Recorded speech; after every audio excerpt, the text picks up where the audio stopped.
अभी रुका घरे। हेलो नमस्ते प्रणाम आप सबके, और हम बानी मंत्रा स्टूडियो से दीपक दिलकश, और हमारे साथ बहुत ही प्यारी सिंगर बिंदु श्री जी और हमारे प्यारे भाई आज इनका बैग लंच चुका था। गाना करा के गवने हरी मेहरिया के छोड़ के जा रहे थे बैग लेके।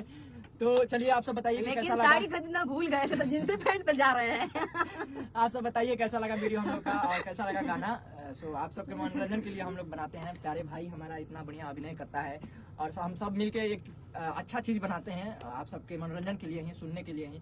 सो आप सब बताइए गाना को सुन के कि कैसा लगा और कहाँ से देख रहे हैं ये जरूर कमेंट करिए। आप ये गाना हम लोगों की आवाज में कैसा लग रहा है, हम लोग कॉम्बिनेशन कैसा लगा। वैसे तो सब लोग बोलते हैं कि बहुत अच्छा लगता है और सबसे अलग होता है। आप सब कैसा लगा ये गाना, और आगे जो प्यार हम लोग को देते आ रहे हैं आप सब वही प्यार देते चलिए। और हम लोग जो आप लोगों के लिए मेहनत कर रहे हैं उस मेहनत का फल हम लोगों को मिल रहा है और आगे मिलते जाए। उम्मीद करते हैं कि कभी कम नहीं होगा।